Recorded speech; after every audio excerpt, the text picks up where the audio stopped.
As you guys know, I have a daughter, and she is a year and a half years old, and she is absolutely beautiful. I should have had a picture of her up here, me and her tonight, but I don't. I'm so sorry. But one thing that we both love to do, I should say I love to do, is at home, she has some blocks that look just like this. Does anybody have younger siblings or remember what these blocks are, right? We have these blocks at home, and I love building towers, okay? I love literally just building towers. Okay, I got a flag right there. Look how cool that is. I'm so cool, I'm building towers. Okay, one thing my daughter loves to do is she literally just loves to just slap the tower down. And I'm just so sad all the time. She does not appreciate all the cool towers that I am building her. Now, here's the thing. I'll be honest with you guys. There are times where she knocks down this tower and I get genuinely upset with her because she knocked down my tower. You guys can laugh at me, judge me all you want, but I was proud of that tower, okay, guys? You should see some of the towers that I build with these blocks. You would be proud of them too.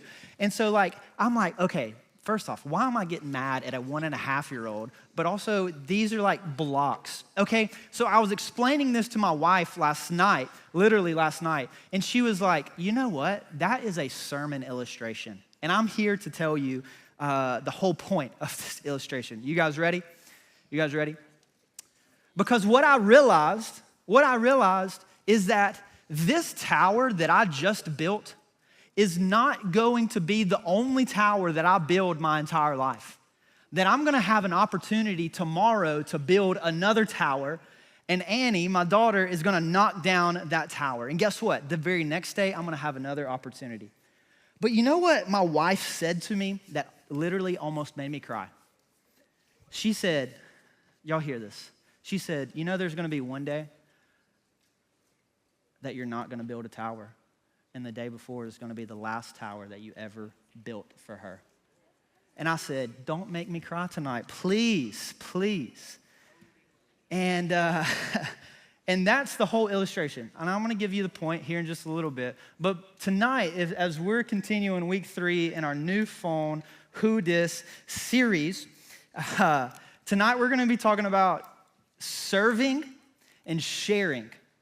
Serving one another and sharing the gospel, sharing how the Lord's working in your life. And I think there is a connection between these two, because here's the point of this whole illustration. You guys ready? I think serving and sharing are a lot like building a tower, because I was building something that I was really proud of, right? And so I would say for you guys, if you serve someone, or maybe you invite someone or share with someone, right, you are proud. Man, I want to share something that I'm proud of. Man, I want to serve someone, right? Because I want to have this idea, right? You're proud of it, okay? But a lot of the times, if you think back, whenever you served or you shared, or maybe you even invited, that person literally knocked down your tower, said no to your invitation, didn't appreciate how you served them, didn't say thank you whenever you held the door for them or whatever you did, right? They just knocked down your tower. But I want to tell you tonight,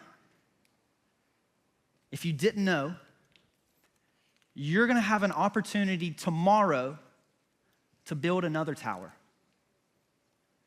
You guys are gonna have another opportunity tomorrow to share or to invite or to serve. And that's awesome. But also, I hope and pray that this happens. Maybe you're serving and sharing and inviting someone, and every single day they're just knocking your tower over, right? Just day after day. But maybe one day they start building the tower with you instead of knocking it down. And I think that would be a beautiful picture, right?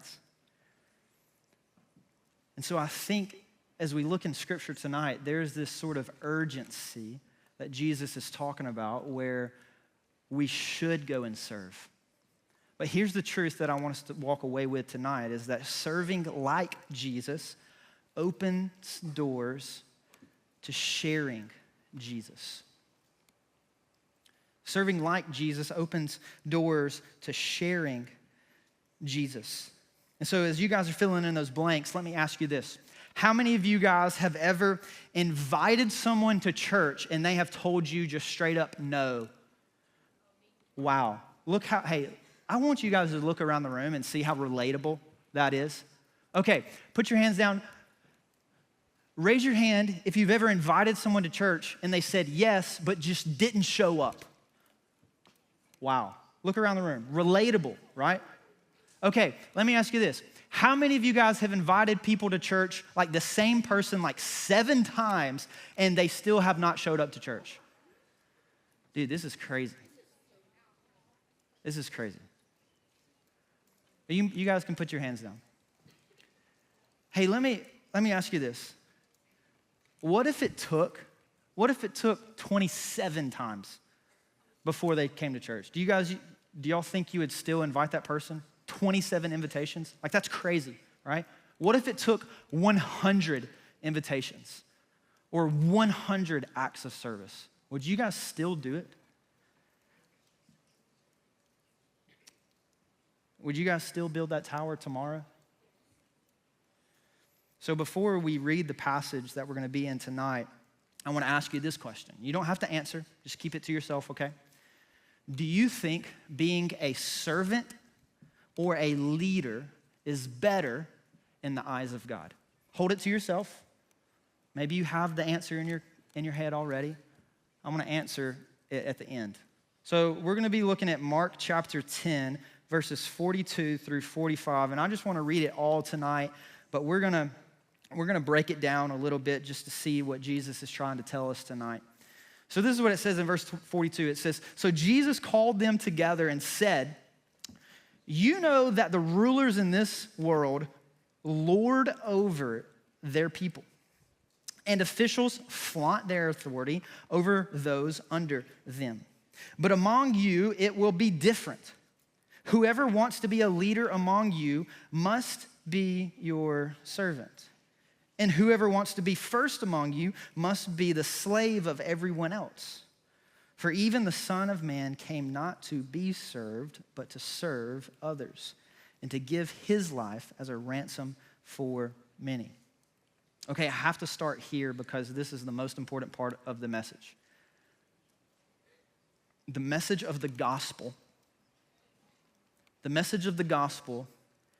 is not go make yourself useful and serve someone.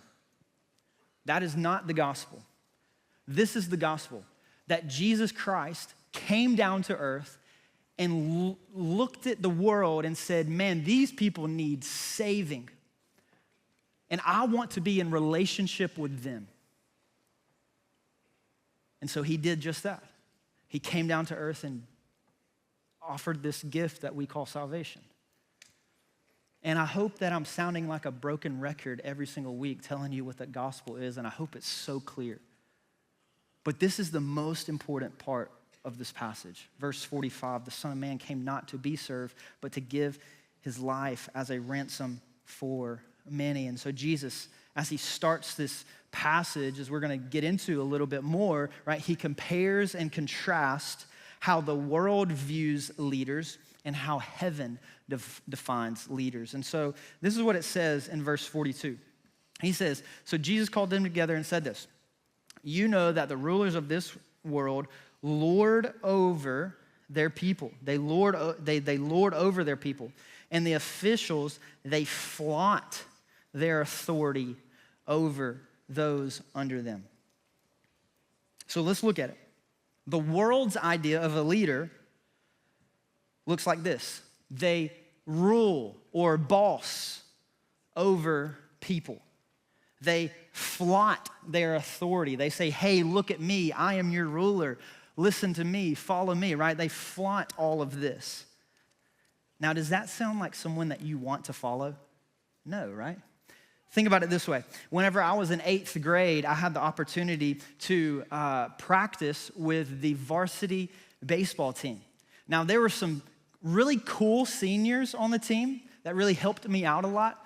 But there were also these not cool seniors that were a lot like the world's definition of a leader, where they were flaunting their authority and, they really tore you down and made you feel less than everybody else. And I think that's interesting because I think I've come to realize that there can be times in our own lives where we can fall into this trap.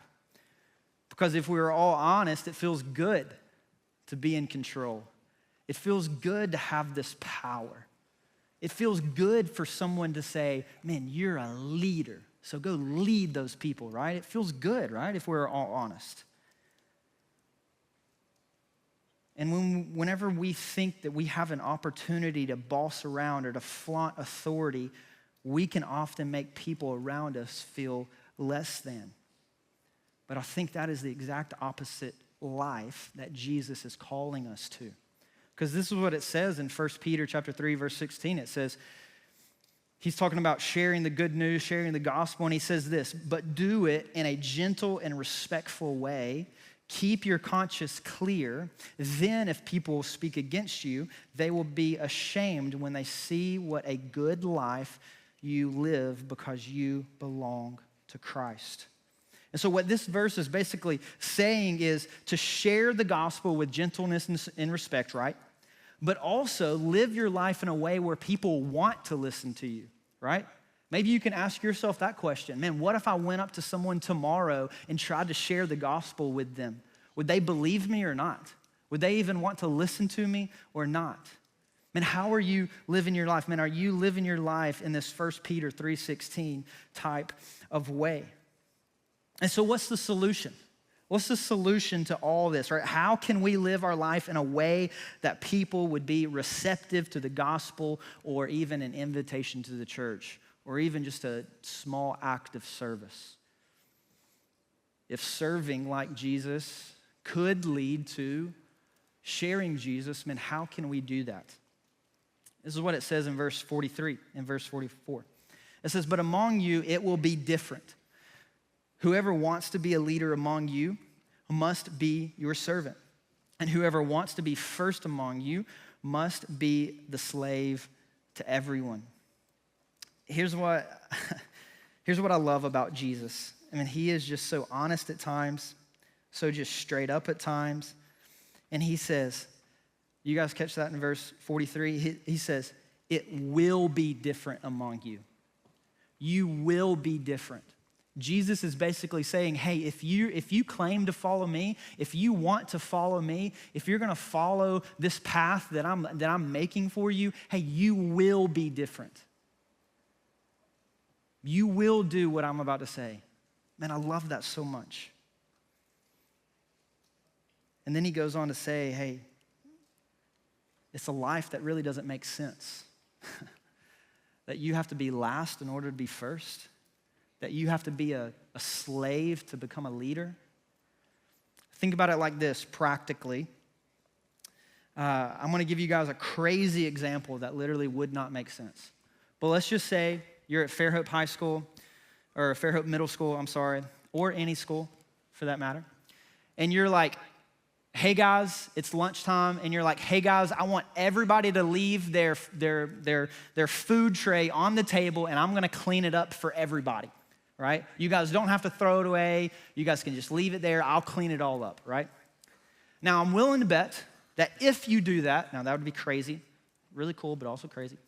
If you do that, man, there would probably be at least one person in the school that would ask you, man, why in the world did you do that? Why in the world did you tell everybody to leave their, and you threw, like, why did you do that? And guess what? That act of service could lead to a conversation about Jesus, could lead to you sharing Jesus. Okay, let me give you a little bit more realistic example. What if at home you guys did your chores without being asked? Now that's crazy, right? That's even maybe even more crazy. But what if? And your parents came to you, or your brother and sister came to you, and they were like, man, why did you do your chores without even being asked? And you're like, hey, I just want to be like Jesus, right? and you get to share the gospel maybe with a brother or sister or maybe even your parents, right? This is just the practicality of what Jesus is trying to get us to do, but it's also, it's practical, yes, but it's also radical. It's like this crazy lifestyle that he's calling us to live, right? It's where we lay ourselves down for the sake of someone else in hopes that they see Jesus in us. And then Jesus wraps up this passage and then he says this, "For even the Son of Man came not to be served, but to serve others and to give his life as a ransom for many." And here's the point of the entire passage, the entire message. It's that you and I, we serve because Jesus first served us. It's that he gave his life. We do not serve so that people will see how awesome we are. We serve so that people will see how awesome Jesus is. And so I just want to leave you guys with a couple of things that maybe you can take home tonight. Maybe you remember these, but I just want to challenge you in this way. I just want to challenge you with this way. Serving others is the love of Jesus put into action. And so if you're like, man, how can I show the love of Jesus to others? Man, serve the people around you. You guys know what serving is. I don't have to give you a million examples. But also this, man, I want to challenge you with this. We do not share to perform or for people to say, man, look how holy that guy is. Man, look how spiritual he is. Look how awesome of a Christian she is, right? We share not to perform, but to point people to Jesus. And then lastly, I want to challenge you with this. Serving fights selfishness and builds humility. Maybe some of you in here struggle with pride or thinking of yourself too much in a way. And maybe try serving. It fights selfishness and builds humility. Now, I want to go back to my question that I asked at the beginning, and I asked you this. You guys remember? Whether you think a leader or a servant is better in the eyes of God? Do you guys have an answer? Maybe the answer is servant. I don't know. But that's also not to discount what a leader is, because I know that God has called some of you to be leaders. I fully believe that because this is what I know to be true. This is what Scripture says. It says we are his workmanship, created in Christ Jesus for good works, which God prepared beforehand that we should walk in them. And so I know for a fact that some of you guys in here were created by God to be leaders in your schools and in your homes. I know that for a fact. And so I don't want to say that a servant is better than a leader because some of you have been called by God to be leaders. But here's what I know to be true. Is that every single one of us in here, we're called to be servants. And so here's my encouragement to you guys. As you walk into school tomorrow, is to keep building those towers. And whenever someone knocks them down, show up the next day with the same passion and enthusiasm as you did the day before and build that tower again. Invite them again. Share Jesus with them again. Serve them again. And then maybe one day that person doesn't knock it down, but they start building that tower with you. So that's my encouragement to you. Keep building those towers.